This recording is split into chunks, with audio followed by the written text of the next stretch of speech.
any of us ever know what it is to become the perfect version of ourselves. This is Decoding Superhuman with your host, Boomer Anderson.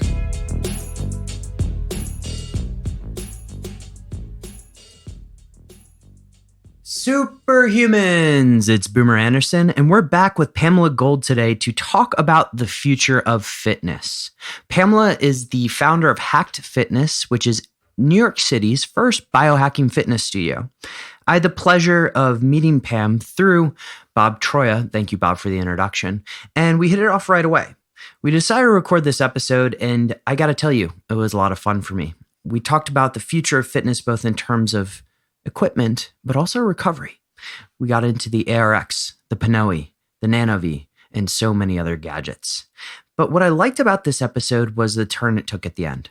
So stick that one out. The show notes for this one are at decodingsuperhuman.com/Pam.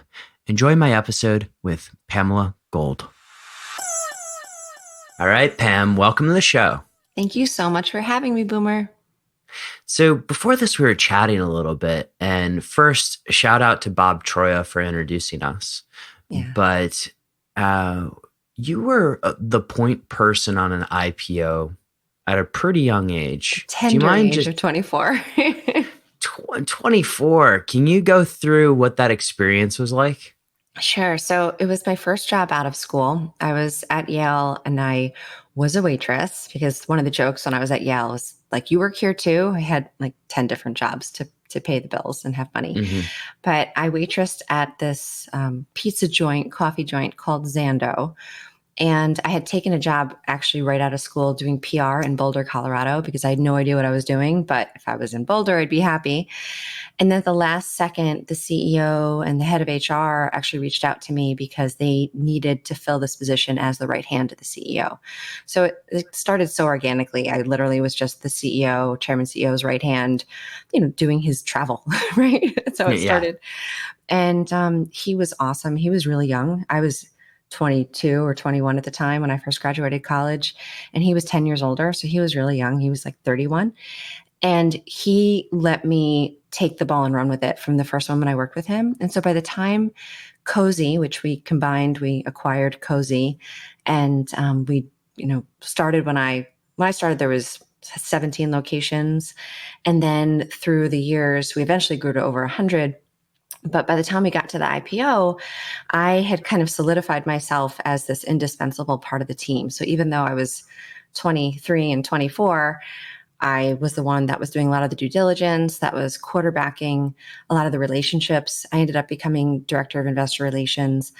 And then on the IPO itself, I was kind of the linchpin between the lawyers and between the investment bankers and the analysts. And, the whole kind of thing, I was the one kind of carrying a lot of the weight and knowledge. Not that everyone wasn't pitching in because it was a Herculean effort, but at a young age, I was the one kind of wearing the hat. And so when we did the roadshow, we went to, I think, 15 different cities and less days than that, Europe and the United States. And it was an amazing learning experience. I mean, we raised a lot of private equity before that, but that experience itself was very intense, very stressful. Like there were moments when we didn't think it was going to happen. It was but it was an amazing learning experience right out of school. That's for sure.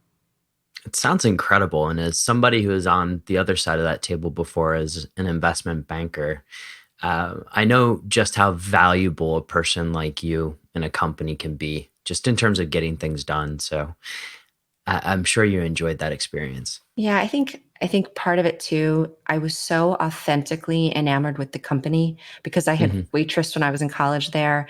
One of the projects I did over the years was a marketing project where I was on the ground in the stores with cards asking people to fill out, all the different day parts, like what do they like? What are they doing? And so I've loved the company so much. And so when we were in those meetings, I could speak really authentically to the customer experience and what it was that made the brand and the company so special and so authentic. And so even though it was kind of strange, I remember the iBankers, the analysts, I think, got it, but the iBankers were like, why is Pam going on the roadshow? Because it was literally the CEO, the CFO, and then me, like this little blonde girl. And the iBankers were like, why is she going? And my boss was like, well, she has all the information, first of all, so she can answer the questions. And that was key. But I definitely always had the same spirit around, just authentic passion around a business. And it's real and you can feel it. And it's a really great sales tool. It's not really selling because I'm like, no, we have this opportunity. It's not selling. It's just real. So let's go into some of that authentic passion today, because it sounds like you had an experience very young, or at a very young age, where you experienced quite the time constraint, right? Like, I'm guessing going through an IPO, you don't have a lot of time. You've written a book. You've now got this business that you're running. And I heard a rumor, and it may have started with you, but that you only work out 42 minutes a week. Is that correct? On average, and sometimes less than that. But yeah, and actually you don't even need to work out that much, because I really do love to work out. I love being intensely active. There's one of my mentors, a guy named Lorenzo Delano, likes to talk about the difference or the distinguishment between workout, like an exercise, and then activity. And being active, I definitely am active all day long. I'm a mom. I'm high energy, so it's hard for me to sit still in general. So I'm active.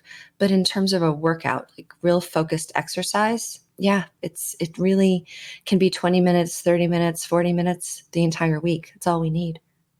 Wow. Okay. We need to go into a little bit of this and sort of why it works. But Sure. Do you mind just walking us through sort of what 40 minutes consists of?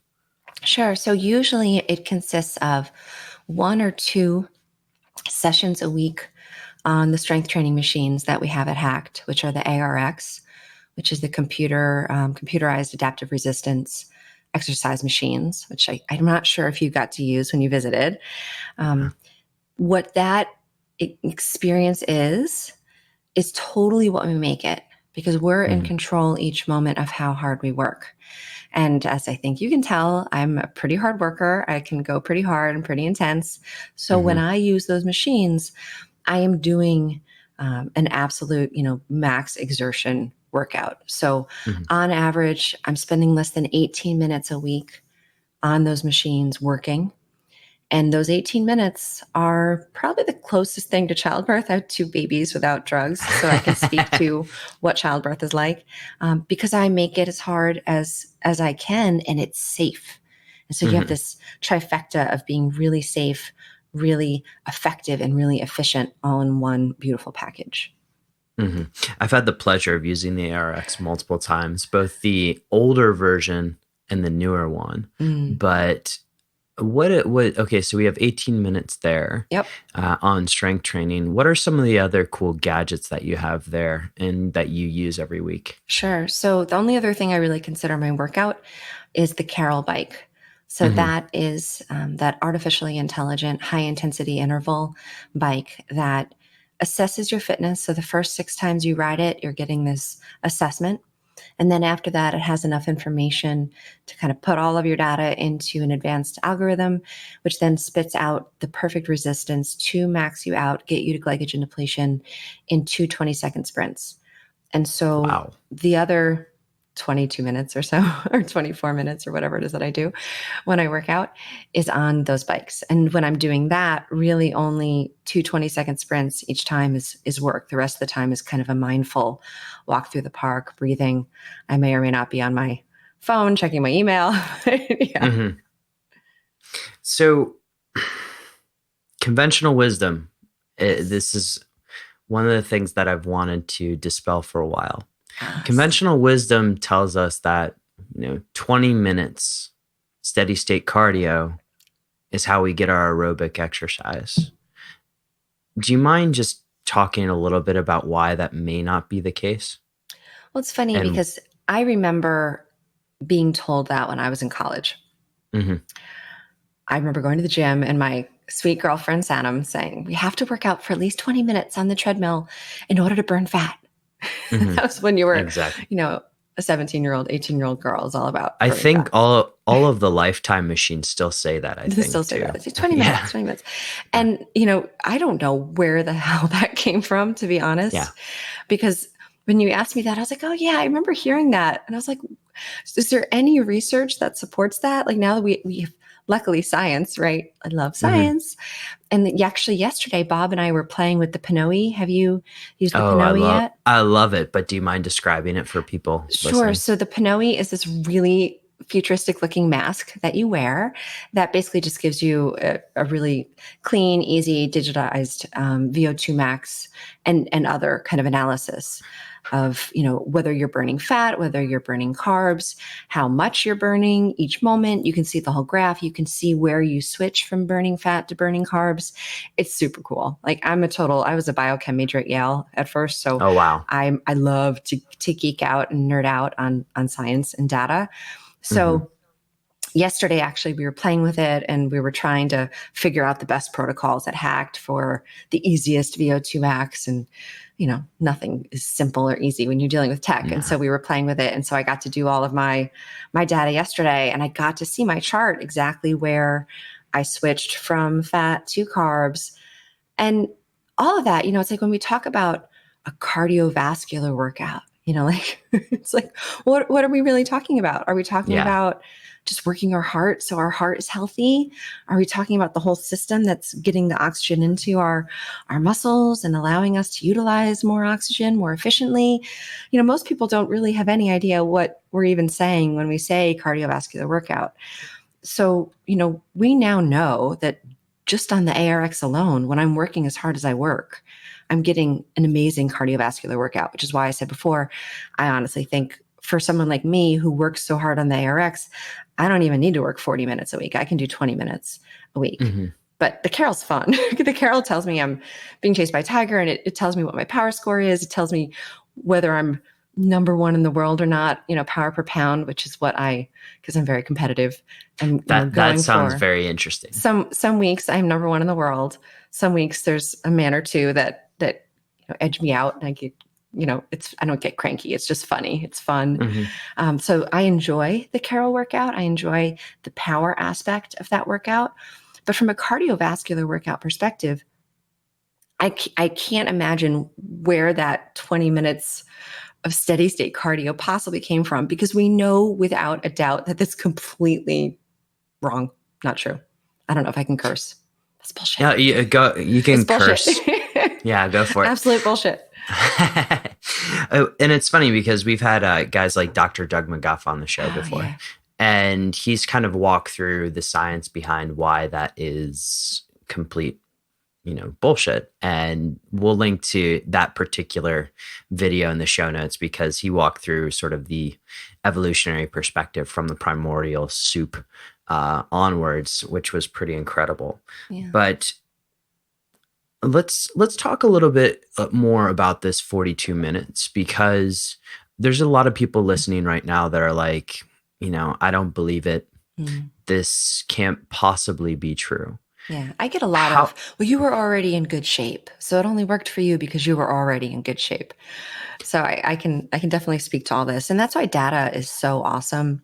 Let's go into the data because I want to hear like how the data affects and makes this all work. Yeah, no, it's so cool because first of all, we're all different, right? And just because something works for me a certain way, a certain week, a certain month, a certain year, doesn't mean that any of that is static. And so having visibility into as much information as possible, right? And so on the strength training side, I can see each second of each rep. So I can see my total force output. I can see my intensity. I can see the overall output from the whole workout. I can see in each range of motion, like where in the range of motion my power dips.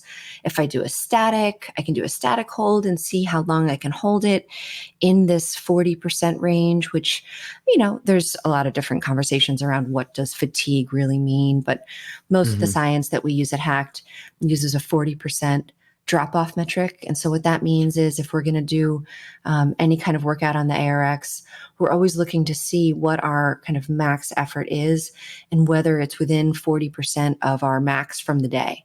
And once I can't hit or hold 40% of what my max was from that first kind of rep, I'm fatigued.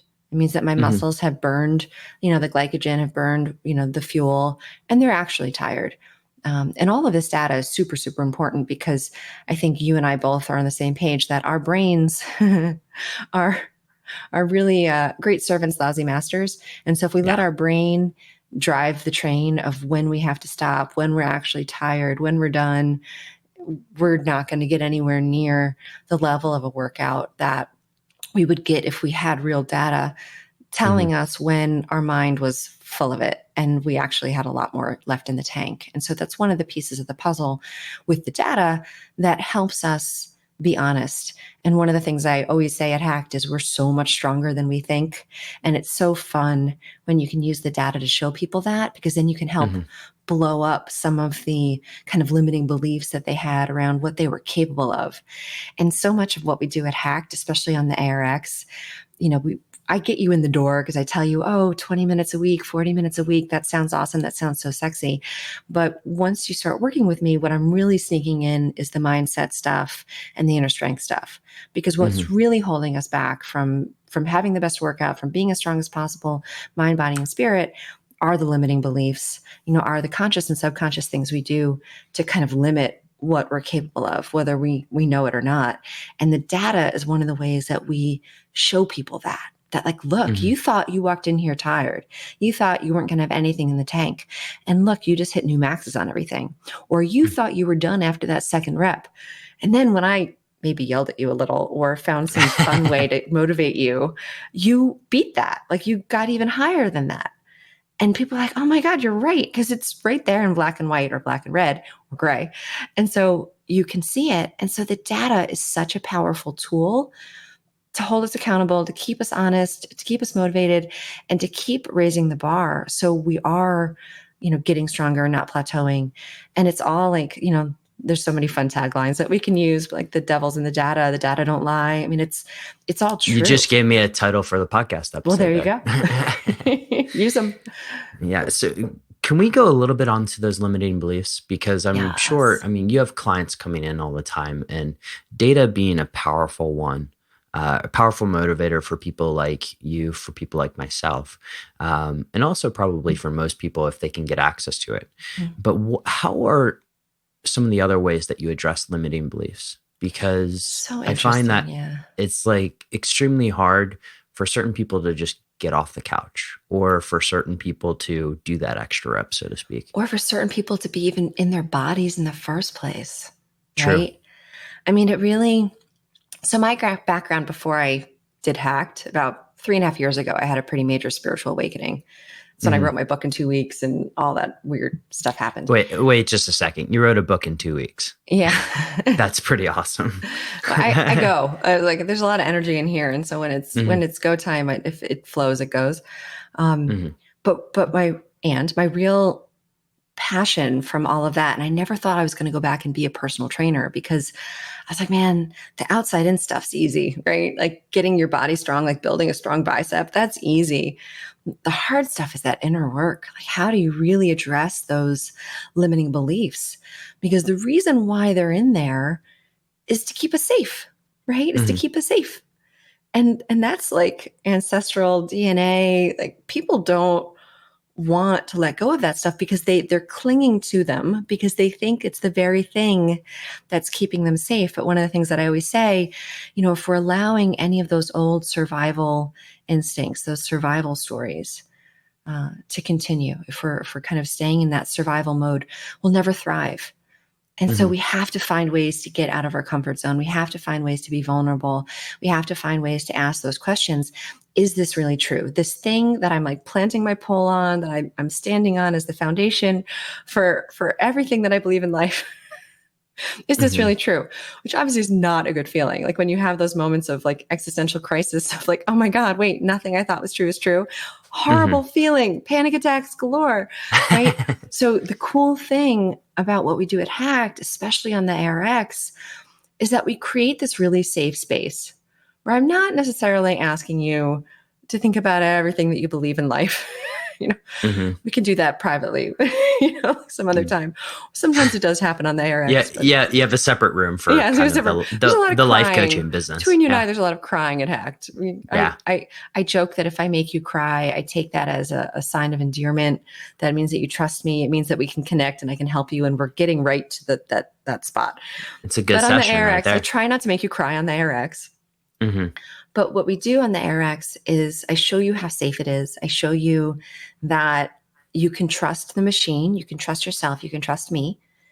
And then really slowly at someone's own pace, I encourage people, I invite people to just beat the gray. And so if you have this gray line, right? And so you can keep it really simple and you can just let people at their own pace, maybe with a little bit of coaching. Everybody's different. Sometimes I will just tell you that there's a social justice issue that not on my watch, not on my watch. This is going down, tap into that mama bear energy, tap into that papa bear energy, that inner ferocity. Some people I'm like, imagine your child is being taken by a motherfucking alligator. You are not letting go, right? Different people, I use different techniques. But I try to gently expand what people believe is possible and let them find it on their own. Because what I find as a coach, we want people to do their own work, come to their own conclusions. If people find it on their own, it's infinitely more impactful than if I force feed it to somebody and make someone do it. Because then the resistance. But if I hold space, create space and let them do it on their own, it's so exciting because then people light up and get so excited. And then it does transfer to all the other areas of your life. Because if you realize that you're so much stronger than you thought, so much braver than you thought, your distress tolerance gets better, then that's real. Your distress tolerance just got better, not just on the ARX machine, but dealing in your marriage and dealing as a parent and dealing with your business. And you will be more responsible, able to respond with wisdom and grace in those high pressure moments. Mm-hmm. That's awesome. It really is. One of the, you just encapsulated one of the big takeaways I got from a book called The Inner Game of Tennis. And I can't remember exactly who wrote it now, but I'll link to it in the show notes. And, cool. His big philosophy was rather than getting a tennis player or just teaching a tennis player and saying here's what you do, it's sort of how do we get the tennis player to realize that himself? And that entire methodology is actually what I find works best when you're working with any coach, really. So thank you for sharing that. Now, sure. Let's talk about that on the 42 minutes. Let's say, you go and you work out 42 minutes a week. How much more important, or is it more important than it normally is, are things like nutrition, sleep, etc.? I love this question with my whole being. Mm-hmm. The reason why I love this question is because it shines a light on something I'm so passionate about evangelizing. Because so many people are still stuck in the paradigm of, over-exercising solves bad choices. And it's like putting stuff under the bed. It's still there. It's just more hidden. And that's even more dangerous, honestly. Because if you're putting crap in your body, or if you're putting too much sugar in your body, right? And a small amount of sugar packaged properly is fine seasonally. But if you're I can, drink this sugary beverage, this, 60 grams of sugar, I'm going to just mainline it into my body. And I can get away with it because I do a lot of cardio. I'm really active, but you're not immediately, when I was training for a marathon, sure, you could have that because you're instantly running it off. It's not even, although on my case, I think my insulin, I'm a very fast insulin responder. So okay. For me, I think that wouldn't be good even if I were currently running a marathon. But, we delude ourselves into thinking that those choices are okay because we're going to just do extra workouts. And I'm going to just talk about nutrition for a second. I learned, so before I ran Hacked and before I had that, or while I was having that whole spiritual epiphany thing and wrote the book, I was running a behavioral therapy-based food and weight program. And I loved it because it brought together so much of what I had been doing as a personal trainer. I'd been doing through yoga and meditation. It was a combination of mindfulness, distress tolerance, emotional regulation, and interpersonal skills to help people change their relationship with food. So when I got there, I thought I had things figured out already because I was a personal trainer. I was in really good shape. I had kind of lost my 40 pounds post baby and got into good shape. And I remember like the first week meeting with my partner, who was a therapist and an expert at all this stuff. And she was explaining to me what exercise bulimia was. And I was like, oh no, I have exercise bulimia, because I totally was the person.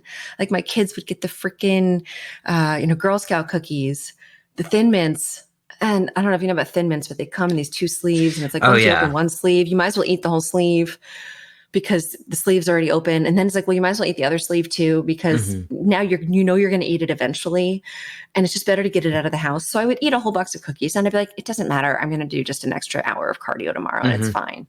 And it seemed fine. But once I learned about insulin resistance and what was really going on in my body and became more responsible around nutrition, it's like, God, what was I thinking? Our bodies are these beautiful biochemical machines. Everything we put in our body, and this is on the wall at Hacked, is either medicine or poison. And you could say that it's only a little bit of medicine, only a little bit poison. There's this gray area where it's like, how much harm or how much good is it really doing? Okay, fine. And no, something is either helping your body be healthier, moving towards a place of homeostasis and health, or it's challenging your body, stressing your body. And your body needs all of its functionality to deal with all the other normal stress. It's like you don't want stress just from the food you ate. We've got enough problems with the air we breathe, the toxicity of EMF, and our relationships and collective stuff. All right, the sponsor for today's podcast is a member of the toolkit that I use on an almost daily basis to upgrade my state of being, and have used it actually for the past couple of years. The guys over at Neuro Collective have done a fantastic job. You've heard me rave about the original stack as well as Qualia Mind on the show. But now I'm so excited because the suite of products has grown. You have Qualia Focus for that near-term bump. You have Qualia Mind Caffeine Free for all my caffeine-sensitive listeners out there. But their latest product, which just came out, is oh so exciting. It's called Eternus, and it's a 38-ingredient formula containing the most researched and premium ingredients on Earth for supporting cellular health. This is key to combating the symptoms of aging. If you want to check out Eternus, Qualia Mind, Focus, or any of the Neurohacker products, go over to neurohacker.com and plug in the code BOOMER. You'll get an additional 15% off your order. Enjoy. Nutrition is so important for our health. That's a totally separate thing than exercise. We do not exercise or work out to burn fat and lose weight. Yes, exercise can be part of a healthy weight loss program, but weight loss is about healthy nutrition. There's a great analogy around a tub of water, and the faucet of the tub is what we eat, is the nutrition, what we're putting in our body. The drain of the tub is exercise. So yeah, we need to be active. We need to be letting water out of the drain. But if we don't deal with the faucet, we're never going to be healthy. And so nutrition is always important. It keeps it even more honest and more in the front of your mind when you're only working out 42 minutes a day, 20 minutes, whatever. I'm still active, and so I still actually burn a lot of calories. Although I will tell you, I'm a very small woman. I'm dense, I'm a lot of muscle, but I'm tiny. I'm 5'5", but I'm like a size 0. I've got really small hands and small feet and small bones. A lot of muscle, but tiny. And so my resting metabolic rate is really low. It's only like 1,200 calories a day that I actually just burn without real exercise. So I have to be really, really on point with my nutrition. A calorie isn't a calorie. So I can have a lot of olive oil, right? And a lot of avocado. And my body metabolizes that very differently than if I was just having a lot of sugar and a lot of bread. And I see that in my body. So I don't count calories and I don't subscribe to that. In the beginning, though, having awareness around macronutrients is really important. So in the beginning, I do recommend starting to learn, what's in your food and what calories things are. Mm-hmm. But exercise is never a solution to that. And so it's actually better when you're trying to get on point with nutrition to actually not exercise at all, I'd even say. So you really can, like if you're cleaning your room, you got to take everything out from under the bed. You can't pretend there's stuff not under the bed, because not only is there a lot of stuff under the bed, there's a lot of dust under the bed. It's dirty under the bed, and you can't pretend it's not. That's not going to work. So that's my rant on nutrition. Oh, I love it. I love it. And sleep and stress is the same. Yeah. I actually had this conversation last night with my husband. Most people don't like to talk about the elephant in the room, which is stress. Of course. Because we know, the research has shown plain as day, that great Harvard study, that not dealing with your stress, right? So an excessive amount of stress that we're not able to deal with is worse than smoking 5 cigarettes a day. People don't like to talk about that because we don't even know what to do about our stress. Most people are like, where do I do about my stress? People who are like, I can't meditate, all these limiting beliefs, right? I can't meditate. I have this job. I have to stay in this job because it's how I pay my kids' bills and how I pay for the house, pay the mortgage. So I can't quit the job. I'm in this, maybe a relationship that's stressful, but you're like, can't get out of that. So you feel so locked in with all of these stressors, and you don't see a way out. You have all these limiting beliefs around what you're able to do and achieve. And so you just surrender to the stress. And I'm guilty of that. And I'm dealing with that right now. It's not pleasant. You have to be brave, but it's, we have to talk about it, because now we can use data like the HRV to see and my story about that, oh shit, I thought I was so not stressed because I meditate and I can get my HRV super high during the day, which higher is better if your listeners aren't sure. So I thought I got my husband actually this Leaf monitor to track my HRV all day long, because I wanted him to learn. There was like this built-in mindfulness program. I wanted him to learn how to be more mindful about his stress. I used it to kind of play with it because I thought it was going to pat me on the back and tell me how, zen I was. And during the day, I could get myself zen instantly. But then I wore it at night, and it was waking me up all night, telling me how stressed I was. And I was like, what am I supposed to do about that?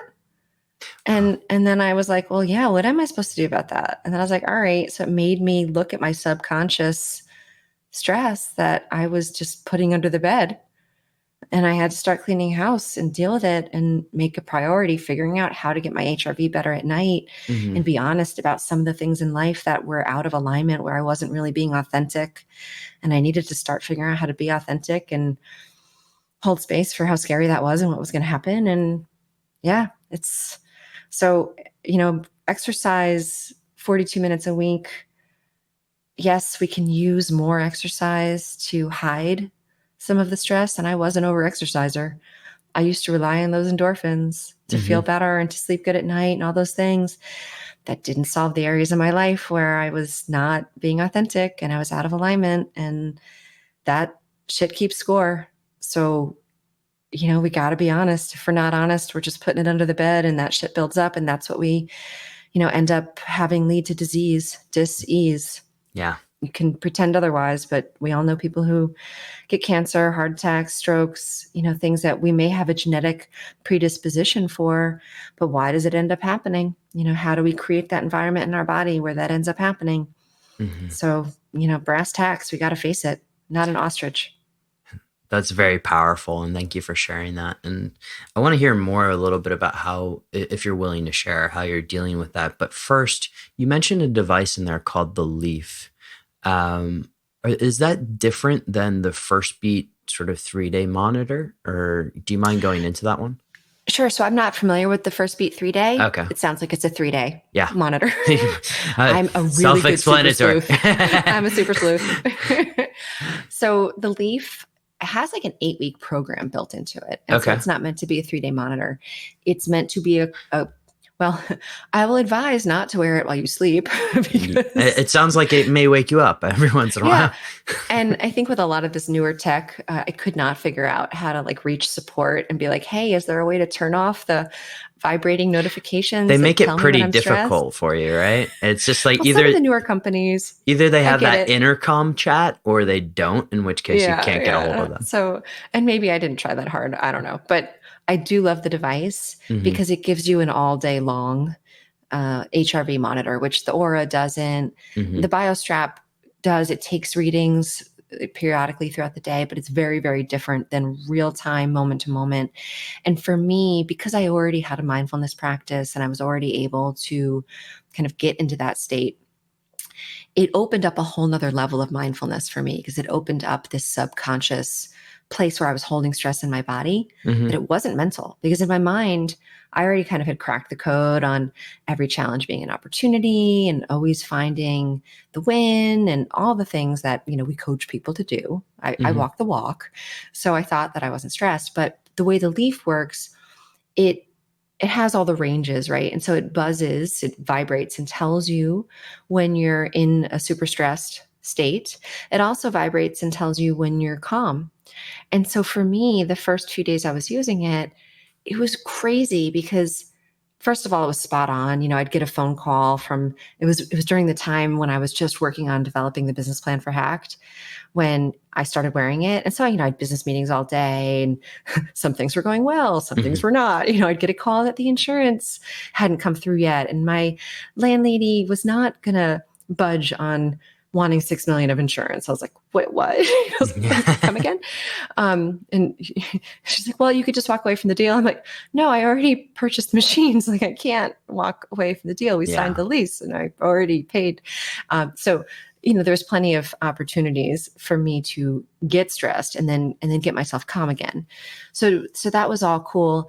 And then the cool thing was it showed me what triggers in my life brought me to calm.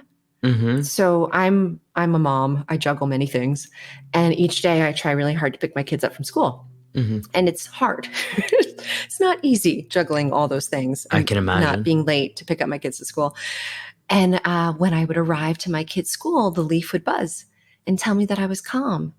And I hadn't noticed that feeling. Or when I'd get the kids, because then I'd drive from New York City back to Westchester.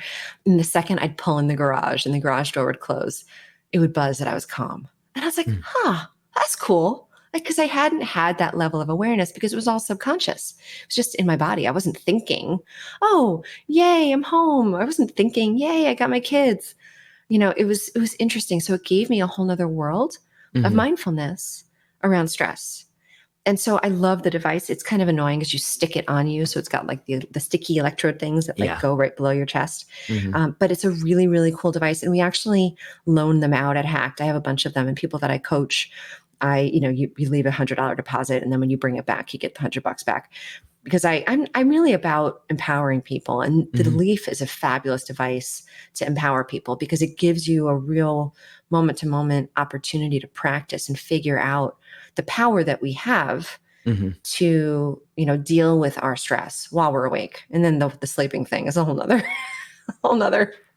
ball of wax. That's a big wormhole that we could go down. But let's talk a little bit about some of the other tools over at Hacked, because I'm debating whether or not to call this the future fitness episode, but it seems like we're going that way.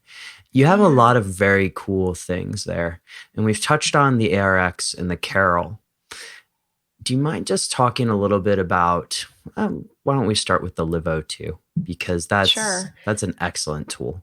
Yeah. So you mentioned Bob Schreier. Shout out Quantified Bob. Yep. So as is so many of the aspects of Hacked, right? Things are just unfolding in this kind of magical, mystical way. Bob is no exception. I didn't know Bob before I opened Hacked. I had heard his name, and to be honest, and he knows the story, when I first heard the name Quantified Bob, I was like, that's weird. He sounds, and then I looked at his Instagram and he had shit up his nose, and I'm like, okay, he's weird. And I'm weird too. And I don't have anything against weird people because I love people, but I'm a very middle of the road person. I mean, I'm weird, but I'm I'm not, even though I'm a nerd, I'm like, I don't drink alcohol anymore, but I'm like the kind of person like, let's just have a drink and chat. Yeah. And, I consider myself to be a very kind of personable, normal person. Bob seemed weird. And so I hadn't met Bob, but I thought that there'd be like some weirdness. And then random long story, I'm not going to tell it, but he came into Hacked in the first couple of weeks that I was open. Bob was awesome.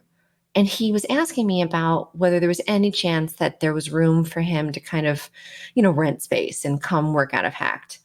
And he had the Live O2 or Live O2. And I was like, well, I don't want to like rent you space, but you can just use space and come and hang out because you're awesome and you're just a pleasure and this wealth of information.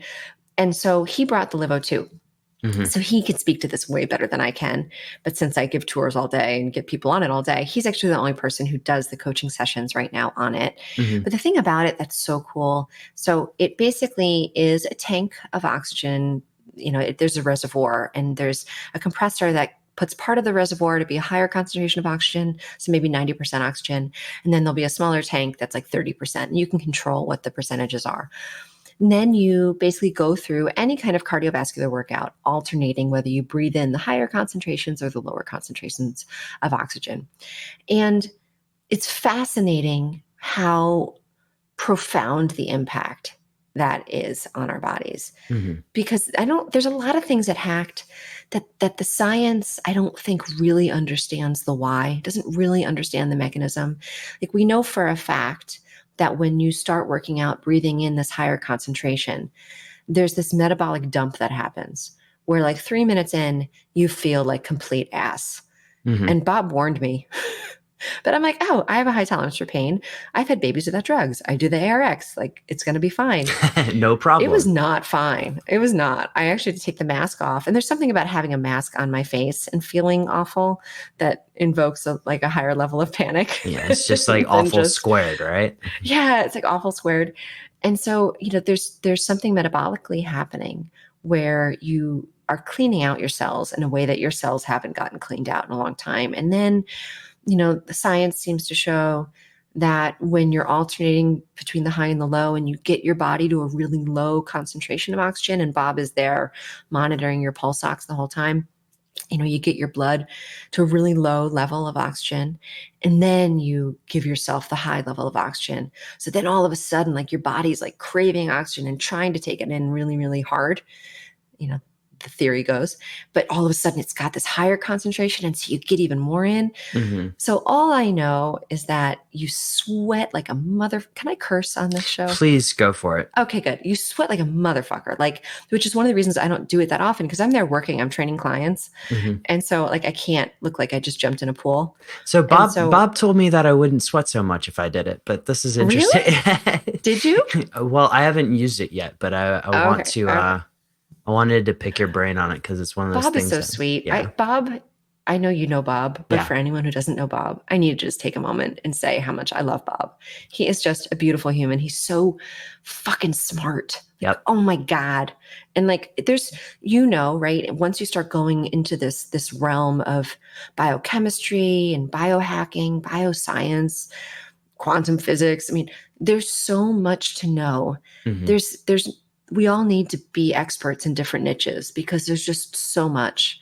Listening to Ben Greenfield, you're like, wow, man, you know way more about enzymes and what's going on that level than I do. And, I don't know what I know more of than Ben, but I don't know. I don't know, something, I guess, maybe IPOs, but there you go. But Bob, having Bob around and being able to pick his brain and have him explain stuff is just, he's just so amazing as a friend and partner. So I'm really, really lucky.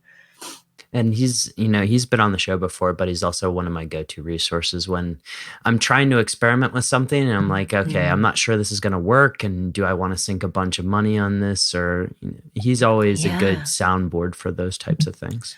Well, it's a great segue into some of the other things we have at Hacked that kind of are similar to the Live O2, where science doesn't really yet, at least, okay, so I'll say from my biochemistry background and I'm trying to build a business and a trusted brand. So I want to be able to look my people in the eye and be a trusted resource that no, this works. Or there's a good shot that this will work for you, right? Because None of this stuff is simple. It's subtle. Like the ARX works. Yeah. However, if you're trying to build muscle, there's a lot of other things going on in our bodies that could make it hard for us to build muscle. So that's why we have to talk about nutrition. We have to talk about stress. We have to talk about sleep, because like the tools that we have work, but we're complex, right? And so we could talk about something like the Nano V, which is another Let's go down that Bob brought to Hacked. It was something that I had already vetted and was already obsessed with. So the Nano V, AKA the breathy thing. Right? So for people people think that you're breathing oxygen. You are not. You're breathing water vapor that has had a specific frequency of light shined at it. So basically you're breathing water vapor that's vibrating with the specific frequency of light. And that frequency of light supposedly is a bioidentical signal to the signal that our cells use when they're under oxidative stress. So supposedly, and I say this because, you go down this rabbit hole of research and how this really works. And I reach a limit of what we can really prove. And most scientists reach a limit. Yep. So that's why there's going to be skeptics, right? And that's why with things like the LiveO2, things like the Nano V, anything at Hacked, I'm like, try it. Like, don't take my word for it. Try it for yourself. We're going to use the data and we're going to see if it works for you. And so the Nano V, by faking our body out that we're under oxidative stress, makes our body think we're under oxidative stress and we're under attack, but we're not. And so it starts this repair process, which we can see through data, gets our parasympathetic nervous system going. So we go into that relaxation response, the rest and digest mode in our nervous system, which has a whole host of benefits. So even if you don't want to follow this logic that, okay, well, antioxidants are good, but having better, lowering our oxidative stress is good. There's a whole theory that that's why we age, oxidative stress. But then there's people that have thrown that theory out the window that, no, it's not that simple. Aging isn't just oxidative stress. So, there's a lot of science once you start going down this rabbit hole. Rabbit hole. There's lots of holes to go down, but we can go all day long. Wherever you go down the holes, it's we use the data. And so I grab my Aura ring, or if I were wearing my Leaf monitor, you can see your relaxation response to the Nano V. You can see a trend from the Nano V improving your HRV while you sleep, which is one of my life goals, is to figure out how to continually get my HRV while I sleep higher. Yeah. Because it was not good when it first started and I was very sad. So, we can see real things using data. And then there's a lot of research. It's not research that I, as my Yale scientist, want to see, a double-blind, 1,000-person plus study, right? We're not there yet. And I don't know, honestly, when we start to go into some of these more subtle, when I say subtle, it's like, some of this stuff is more working on the quantum realm. Like we talked about the AMP coil, something that I'm experimenting with at home that we don't actually offer at Hacked yet, because I'm not sure whether Can you explain the AMP coil for people who are not familiar? Sure. I will do my best, my friend. Yeah, go for it. We'll link to it in the show notes too. Yeah, cool. So, we can segue into PEMF in general, because one of the things that we do have at Hacked twice a week is the Pulse Center PEMF, which I'm obsessed with. Yeah. I was most skeptical, and originally we weren't going to have any PEMF because, again, my biochemistry scientist hat, the science they claim about how the Pulse Center, and they actually just changed their whole website and changed the science, which I think is better, because what they were saying did not resonate. Let's just put it that way. Yep. But PEMF, there's a lot of different uses for PEMF. PEMF stands for pulsed electromagnetic field or frequency theory. Some people use field, some people use frequency, whatever. It doesn't matter. You're getting pulsed electromagnetic jolts through your body. But that is a delivery method. It's not like, those old, you're going to sit on the couch and you're going to shock your muscles and you're going to get a half an hour's worth of crunches while doing nothing, watching TV. That's not the point of this, because I think that's complete ridiculousness. I mean, yes, your muscles are contracting, but you're not doing it with your brain, which it's the whole kinetic chain that's important. Like one of the major benefits of exercise is what it's doing for our brain. So if you're taking the brain out of it, you're losing a huge part of why we exercise. So I don't believe in that per se. But there's a lot of different technologies out there, companies out there that are using pulsed electromagnetic field waves as a carrier for information.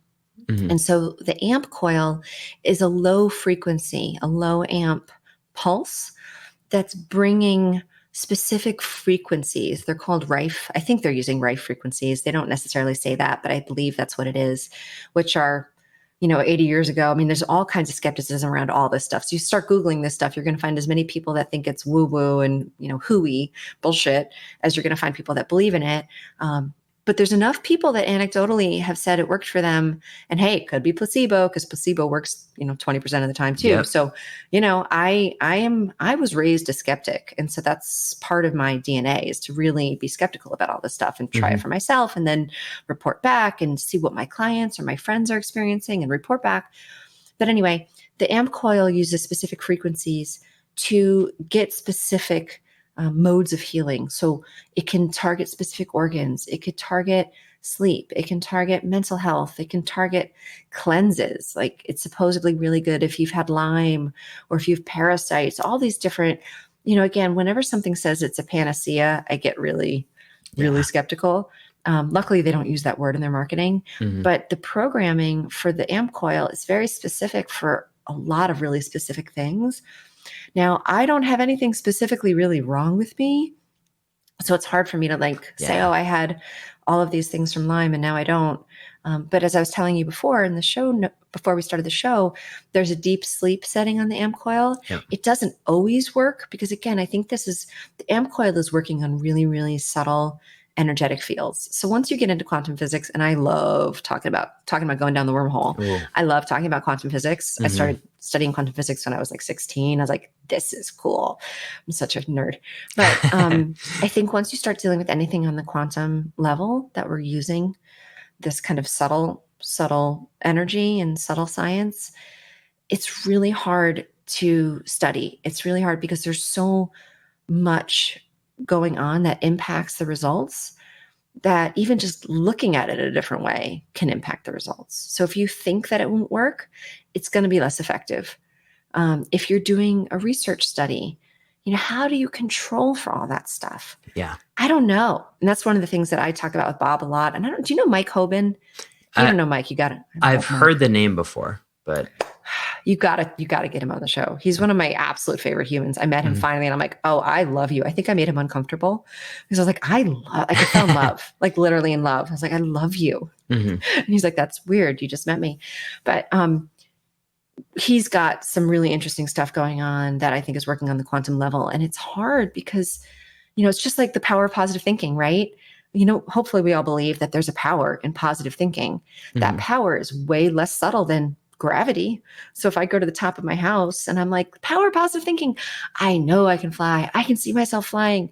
Gravity is still stronger than that. So I'm not going to fly. And so that's one of the analogies I used to explain, like there's a subtlety to this that, it's worth trying. It's worth, if you're struggling with something, if you've got something going on in your body or in your mind or in your being, all of this stuff is worth trying because there's a lot of people that get results from it. And so I'm home using it to see it seems to have improved my deep sleep at least some of the time, like dramatically. My normal average deep sleep is 2 hours, 15 minutes. Using the amp coil, there were a couple times that I got 3.5 hours deep sleep. Sometimes it didn't work, but maybe that was because I, ate something that, too close to bedtime. Like I can't possibly control for all the things, right? And that's one of the hard things about all of this evidence-based research that I really want to see. But it's like we can't control for all this stuff. And so at the end of the day, I have one of my mantras is do my best, surrender the rest. It's like I don't want to not bring something to market that I really believe can help people just because it's not going to help everyone or because, there isn't the evidence-based research yet. If it can help and if I believe it helps me, then I'll tell you and then I'll say, try it for yourself and then trust your instinct. Trust if you want more of it. And now to quick segue to the Pulse Center PEMF, which is a totally different thing, because that's a high intensity, like your whole body is shaking. Mm-hmm. That's the one thing that we have it hacked, that if I don't get it, I kind of freak out. I have a reaction that I then have to use my mindfulness skills to be like, it's okay, Pam, you can not have it today and you'll be fine. But my body and my brain, my being craves that. And it's Wow. interesting. And one of my favorite things I would say, well, that's interesting. I don't know if that's good or bad, my friend. Like, boomer, like I don't want to be dependent on something. If something has the power to piss me off because I don't get it, that's usually dangerous. Mm-hmm. Doesn't really have the power to piss me off. Subconsciously, it has the power to piss me off. Or just it feels like you're leaving something on the table if you don't get it, right? Yeah, that like I really want it. Mm-hmm. And so that's interesting to me. And I'm playing with that. I'm trying to see, because I do feel like I've experienced some pretty deep healing from the pulse center PEMF. So it's more from a healing / and I hate this term because people use it sort of wrongly most of the time, but like a healing sort of detoxification side, or is it more from like an amplification of performance side? I guess it's all interrelated. Well, I'll be honest. Ever since I had my whole spiritual awakening thing, I'm really tuned into my more subtle energetic field, let's just say.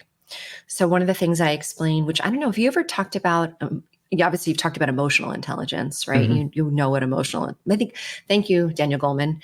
Most people these days understand that emotional intelligence is a very real, powerful thing. And if we have it, we will be much more effective as human beings than if we don't have it. And all emotional intelligence is being able to be aware of your emotions, regulate your emotions, be aware of other people's emotions, be able to regulate other people's emotions. Now, that sounded like woo. You know, that old sticks and stones may break my bones, words will never hurt me. Like when I was growing up, I don't know how old you are, but when I was growing up, you know, that was not a thing yet. And you could feel how hurt you were. And it was confusing because you couldn't see the bruises. But now research is plain as day that, you know, emotional neglect is just as dangerous for children as not feeding them, right? And so we know emotional intelligence is real. Have you ever heard the term spiritual intelligence? Loosely, but please educate me. Okay, well, there was a really exciting moment where I thought I came up with it. I was meditating and I had this thing happen. It's a really 5-second story, and you can edit this out if you want this to be shorter later, but I'll talk all day if you let me. But it's actually a fun story because it's how I realized the difference between emotional intelligence and spiritual intelligence. Spiritual intelligence is much more subtle. So I was driving down the road by myself, rocking out to a classic rock station. And a song like Take the Long Way Home came on, which when I was a kid, that was pure joy. That was just a pure joy song. My whole family, we used to sing that, and I was so excited it came on. The next song that came on was Def Leppard Hysteria, another one of my favorite songs. I was 10. I loved that song. So the song came on, I was happy. So my emotional state went up and I felt it. I was so freaking excited and happy that the song came on. I'll use the word underneath, because underneath that happiness, I felt a drop in my spiritual being. I use the word spiritual because it's just this spiritual intelligence. It's like, oh, how are your spirits today? Oh, they're high, they're low. Like you can feel like shame and guilt are really low. You know, joy, love, willingness, peace are really high. You can feel this flow of your spirit, right? So song came on, I'm happy, but I felt myself drop. And I was like, because I meditate, because I'm tuned into that stuff, I could feel it. And I was like, what was that? And I went there and I kind of got a little meditative and tuned in. I was like, what was that? What is that? And it was grief. Because when I was 10 and I listened to a lot of Def Leppard, there's a lot of social development stuff going on where you know, you're rejected, you're humiliated, you're not feeling connected, you're not feeling good enough. I used to put on that album and go running in my apple orchard as my therapy. Because it's hard being a 10-year-old trying to figure out who you are and you're different and all that. So anyway, I realized through that spiritual intelligence is being aware of your spiritual states, which David Hawkins' Letting Go is the best resource for this. So if you haven't read that book, and if people haven't read that book, read that book. It's so clear. It helps really make this super, super tangible in a way that is just game changing. And actually, my son, who's now 10, when he was 5, this was the book that resonated with him because there's like a map. And my son is super smart, super turned in, but he would be like, Mom, I don't want to talk about that. He didn't ever want to talk about the warm and fuzzy stuff. I don't want to talk about that, Mom. He didn't want to go there. But when I gave him a map, he was like, oh yeah, I have felt guilt and shame and grief and pride and anger and fear. And it helped him draw that inner world, right? And so spiritual intelligence is that awareness of being able to regulate your own, being aware of it in others, and being able to regulate in others. So I promise this has something to do with PEMF, I swear. So what I experience when I'm on the PEMF is spiritual healing. So we all have tons of crap in us still because being human, we experience it in this linear way. That's not what's really going on here, Boomer. What's really going on, it's all now. I know that sounds woo and crazy, but once you have a spiritual awakening, it's like, oh shit, you hold on because you're like, wait, it's all now. And I can go back then and heal the stuff that happened then. And wait, every possible thing in the future is already so. And I'm just going to rise to that and choose where I'm going to be. It's like mind blowing, Boomer, in the true sense of the word. It takes some time to kind of re-regulate. And it's hard to be a human again once you experience that. Like you really just want to go be a monk and sit in a cave because it's much easier. But instead I'm a mom, a wife, and a business runner. There you go. But anyway, on the PEMF, that's the healing that I experience because that's the healing I need. I don't have a broken bone. I don't have, a lot of inflammation. I don't have a lot of stuff going on physically. I still have plenty of stuff from being human that's subconscious in there that I'm not aware of that I've felt the PEMF heal. So I am a huge fan of that. And I'm honest, even though it sounds crazy and woo, I'm honest about what I experience because even though it may sound crazy and it may be slightly embarrassing because it may sound like I'm crazy, the proof is in the pudding. I'm not afraid of being thought of crazy because I wrote my book in 2 weeks. I have a successful business. My husband's extremely successful. I have a beautiful, thriving family. My life is really good. The proof is in the pudding. I'm getting beautiful, real world, tangible results from my crazy. So I'm honest because it can help people because this is real. Like this subtle stuff, emotional intelligence is real, spiritual intelligence is real. And that is kind of this hidden superpower that we all have that ultimately I'm kind of like when I make smoothies for my kids, I sneak the spinach in the smoothie. This is the kind of healing that I'm sneaking in at Hacked because people won't come for this. I had this coaching business for a while and it's hard to get people to sign up for spiritual coaching. What the hell is that? That doesn't sound like anything that most people would want. But if I tell you you can get fit in 20 minutes a day and you can get fit in 20 minutes a day, you'll come. Yeah. And I won't even necessarily tell you about the other stuff, but we will talk about stress. And once we start talking about stress and sleep, we will start talking about, well, what do you find, so hard about, trusting life and trusting yourself? What do you find so hard about loving life and loving yourself? And those are the questions that it's like laser pointer, whoop. Oh, well, it's because when I was 10, I was really abused. And so then because of that experience when I was 10, I don't really trust life. And I have a hard time loving myself and trusting myself. And oh, shit, I'm not a therapist. I don't want to do that work. I'll tell you to go talk to a therapist, or I'll give you the tools to do the work yourself, which ultimately we all have to do the work ourselves, but having people support us in that stuff. I don't tell people that that's part of what we do at Hacked, but that's why there's a lot of crying at Hacked because I don't even need to say it. That's the thing about spiritual healing. Sometimes we have releases and we don't even know what the hell just got released. And you probably have experienced it and you probably have had listeners who've experienced it. For some unknown reason, you just start to cry and then you feel better. Yeah. And you don't even know what it was, but it's out of you. And then you have more power. You can be more in your power and be happier. And that's ultimately what we all want. And when the name of your show, Decoding Superhuman, that's that. So the fitness stuff is great.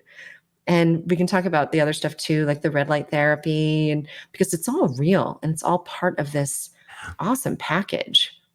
But it's all supplemental to the deeper work, because if you don't do eventually the deeper work, You're just this, there's more stuff under the bed. And eventually it That's explodes, stress. right? That's Yeah. the hidden stress. And when we talk about stress, it's like, why can't you trust life? Why can't you trust that this really seemingly bad, painful thing that's happening right now is actually part of this next amazing up-leveling that's about to happen? Why can't you trust that right now? Because that's stress. This has been an absolutely beautiful conversation. Oh, It's gone you. in a very different direction than I originally expected. And I think that's amazing. And so, Pam, I want to thank you so much for coming on today. If you don't mind, I want to transition into our final 4 questions, if that's okay. Yes, And sure. I think I'm going to hit you up sometime and say, like, hey, you should come back on and let's talk a little bit about practical uses of red light therapy and other things. But Sure. let's start with the final 4. And as a person who has a family, a business, author, etc., how do you unplug? Meditation. Any particular type? Yeah. So 3.5 years ago, right before I had the big, I switched types of meditation. So I started meditation with Alan Finger, who you can find his meditations on Spotify and YouTube, iTunes. And then I've read a book called Autobiography of a Yogi, which I highly recommend. In that book, he talked about the things I already started experiencing around meditation, and then a whole nother realm of superpowers. And I was like, well, if that part I know is true because I've already experienced it, why not all of that? And how do I get that?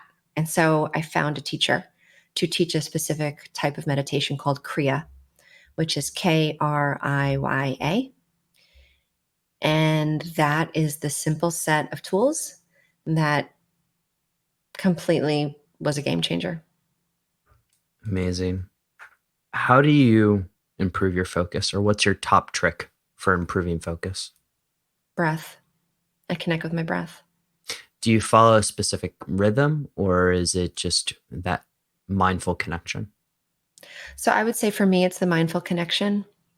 And I've retrained my brain, like literally rewired my brain, that whenever I'm uncomfortable, whenever I'm feeling stuck, whenever I'm feeling out of flow, whenever I'm feeling anything other than like bliss, and I'll be honest, I'm really annoying to be around a lot of the time.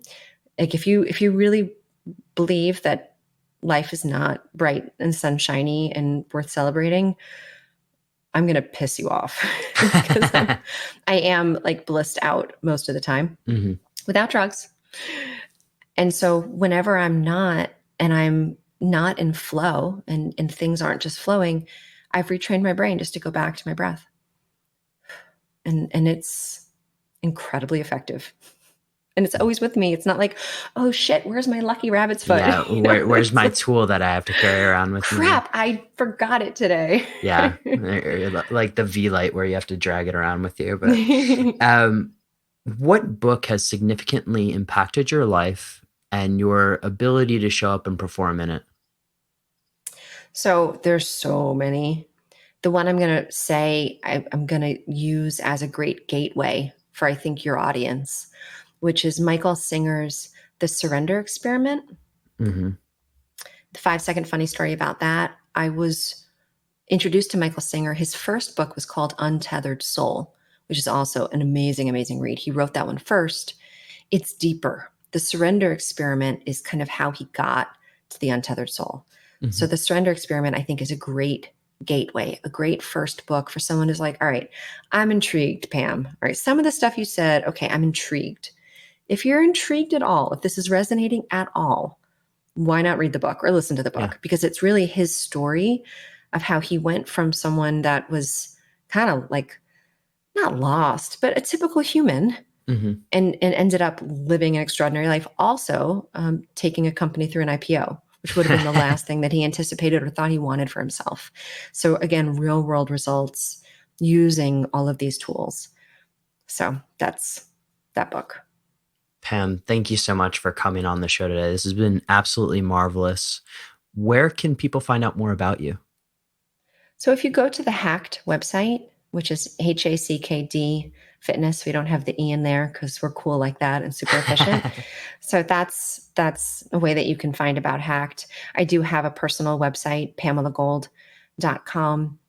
That isn't particularly updated these days, but it's there. And there's a lot of access to a lot of the resources that I created, the content that I created before I started Hacked, when I was doing coaching and talking more on the spiritual side of things, the life coaching side of things. And I also have a parenting program that you can find through there. Mm-hmm. So, if you're interested in more the kind of softer side of Pam, not the hard, the hard side of Pam, soft side of Pam, my personal website, PamelaGold.com. Beautiful. The show notes for this one are going to be at decodingsuperhuman.com/Pam. Pam, thank you so much again. Debt of gratitude for this conversation. I love it. Such a pleasure. I really appreciate it. To all the superhumans listening out there, have an absolutely epic day. Superhumans, you enjoyed that episode? I enjoyed that conversation so much that when we hung up, Pam and I continued talking for about 30 more minutes.